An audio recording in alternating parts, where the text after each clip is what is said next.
दोस्तों आज हम जिनके बारे में बात करने जा रहे हैं वो नीरज बवाना गैंग के मेन सरगना या उनके मेन नीरज बवाना के बाद जिसकी सबसे ज़्यादा गैंग के लिए चलती है नवीन बाली, उसके बारे में बात करने जा रहे हैं। इनके ऊपर दर्जनों केस से भी ज़्यादा हैं इनके नाम पर। ये इनका गांव जो है सुल्तानपुर डबास है, ये रोहिणी के पास ही एक गाँव पड़ता है। नीरज बवाना की ही तरह ये भी एक जाट फैमिली से बिलोंग करते हैं। दोस्तों ये नीरज बवाना गैंग से करीबन 2008 से 10 के बीच में जुड़े थे। कुछ ही मर्डर केसेस के बाद इनका काफ़ी नाम हो गया था। दोस्तों नीरज बवाना गैंग करीबन 2011-12 के आसपास बनी थी। ये गैंग बनने का एक रीज़न था सोनू पंडित की हत्या। सोनू पंडित और नीरज बवाना दोनों खास दोस्त हुआ करते थे और ये जिसके काम साथ करते थे वो था नीटू डाबोदिया। इन दोनों की दोस्ती देखकर नीटू डाबोदिया को लगा कि आने वाले टाइम में इन दोनों से खतरा हो सकता है और किसी बात पर उसकी सोनू से बिगड़ चुकी थी। दोस्तों जो सोनू पंडित था ये गैंगस्टर, ये तातेश्वर गांव का था और नीरज बवाना का बहुत ही खास था। इसी टाइम पर लगभग नवीन बाली भी इस गिरोह को ज्वाइन कर चुका था। नीटू डाबोदिया ने आने वाले खतरे को देखते हुए इसकी सोनू पंडित की हत्या करवा दी, जिसके बाद नीरज बवाना और नीटू डाबोदिया एकदम जानी दुश्मन हो गए। इसी के बाद कुछ टाइम बाद ही नीटू डाबोदिया का एनकाउंटर हो जाता है वसंत कुंज एरिया दिल्ली के।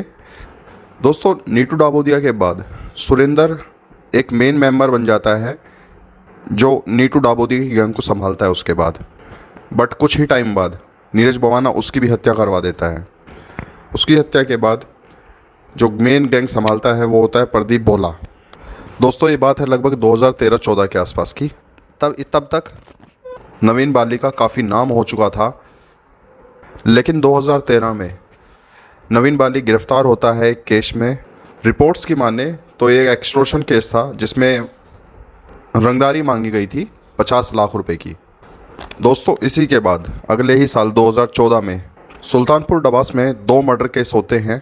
ये डबल मर्डर केस जिसने किया था वो था राहुल काला उर्फ राहुल डबास। ये नवीन बाली का छोटा भाई है। डबल मर्डर केस हुआ था, ये बताया जाता है कि एक पार्किंग के इशू पे हुआ था सिर्फ। इसके बाद जब राहुल काला जेल पहुंचता है, तिहाड़ जेल, उसकी कहासुनी हो जाती है प्रदीप भोला से। प्रदीप भोला उसे जान से मारने की धमकी देता है। इस बात का पता चलने के बाद नवीन बाली एक प्लान बनाता है।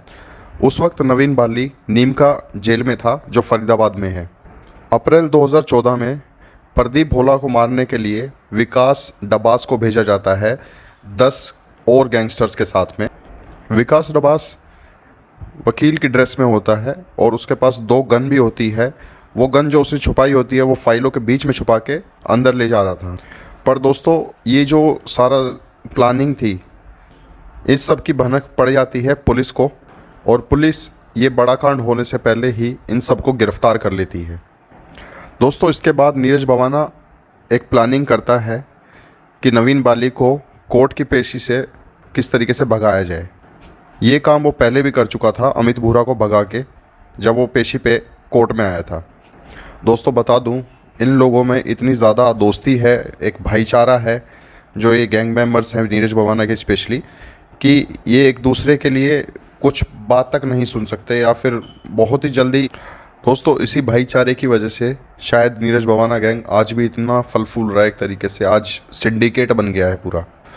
8 अप्रैल 2015 को नीरज बवाना की भी गिरफ्तारी हो जाती है जब वो अपने गांव बवाना एरिया में अप्रोच करता है। वो बवाना आ रहा है इसकी जानकारी पहले ही मिल चुकी थी पुलिस को। उन्होंने घेराबंदी की और नीरज बवानिया को गिरफ्तार कर लिया। जैसा कि मैंने आपको पहले भी बताया, अब नीटू डाबोदिया की जो गैंग थी प्रदीप भोला और पारस संभाल रहे थे। एक दिन कोर्ट की पेशी थी और ये लोग बस से जब निकले कोर्ट जाने के लिए तो उसी बस में नीरज बवाना, राहुल काला और उनकी पूरी गैंग मौजूद थी। इन सब ने मिलकर प्रदीप भोला और पारस की भी गला दबाकर हत्या कर दी। इस खबर से बहुत ही सनसनी फैली थी पूरी दिल्ली में, क्या पूरे नॉर्थ इंडिया में, और नीरज बवाना गैंग का नाम बहुत ही सुर्खियों में रहा था। इसके कुछ ही टाइम बाद राजेश को रोहिणी, जो नीटू डाबोदिया की गैंग का ही था, इसको रोहिणी कोर्ट के सामने इसका भी मर्डर कर दिया गया। इसके मर्डर के बाद अशोक प्रधान था जो नीटू डाबोदिया के लिए काम कर रहा था, वो इस गैंग का मेन बन गया जो इस गैंग को हैंडल करने लगा। कुछ टाइम बाद ही दोस्तों अशोक प्रधान ने जिसकी हत्या करवाई थी वो तो शक्ति दादा नीरज बवाना का मौसी का लड़का था। और ये छोची गांव का था, जज्जर के पास एक। इसके साथ ही कृष्ण और काला जठेड़ी गैंग का जो मेंबर था रोहित, उसकी भी हत्या करवा दी अशोक प्रधान ने। अभी फ़िलहाल में अशोक प्रधान भी जेल में ही है। नवीन बाली और नीरज भवाना ने आज ये अपना ग्रुप इतना बड़ा कर दिया है कि ये पूरा सिंडिकेट बन चुका है। इनमें इन लोगों के साथ जो जुड़ चुके हैं अब, वो है राहुल काला, नवीन भांजा, सुनील मान, टिल्लू ताजपुरिया, सुनील राठी, कौशल गैंग गुड़गांव का, और साथ ही साथ बम्बिया ग्रुप भी। दोस्तों, कहा जाता है कि तिहाड़ जेल में नवीन बाली और नीरज भवाना की तूती बोलती है। सितंबर 2021 में जो उन्होंने बहुत ही बड़ा एक केस किया, जो हत्या कराई थी, जो वो कोर्ट में करवाई थी, और ये हत्या जिसकी हुई थी वो था जितेंद्र मान उर्फ गोगी। ये टिल्लू ताजपुरिया का राइवल था और कहते हैं बहुत ही ज़्यादा खतरनाक था ये भी। अभी फ़िलहाल में ही अशोक प्रधान ने नवीन बाली की हत्या कराने की कोशिश की जब वो पेशी पर पहुंचा था हरियाणा में बहादुरगढ़। जब पुलिस उसे मेडिकल के लिए लेके जा रही थी नवीन बाली को, तो 3 शूटर पहले से ही वेट कर रहे थे कि कब नवीन बाली दिखे उन्हें और वो गोली चलाएं उस पर। पर दोस्तों, जैसे ही पुलिस को भनक लगी, उन्होंने एक को अरेस्ट कर लिया और 2 वहाँ से भाग गए, जिन्हें बाद में पकड़ लिया गया। दोस्तों, टाइम्स ऑफ इंडिया की माने एक रिपोर्ट के हिसाब से तो इन लोगों के पास से 2 पिस्टल मिली थी, और बाद में जो बरामदगी हुई थी वो AK-47 की भी हुई, जिसके साथ 8 राउंड भी मिले थे। फ़िलहाल में देखा जाए तो NIA ने इन दोनों ही सिंडिकेट्स पर, चाहे बिश्नोई वाला सिंडिकेट हो चाहे नीरज भवाना वाला सिंडिकेट हो, इन दोनों पर ही काफ़ी बड़ा शिकंजा कस रखा है एक तरीके से। रिसेंटली 50 से ज़्यादा लोकेशनों पर इन लोगों ने, NIA ने जांच भी की, एक तरीके से रेड भी की। तो दोस्तों, अगर जो और भी आप ऐसी ही कोई स्टोरीज़ बायो जानना चाहें तो प्लीज़ मेरे चैनल को लाइक करें, सब्सक्राइब करें, और कोशिश करूँगा नेक्स्ट वीडियो भी जल्दी ही आ जाए। Thank you.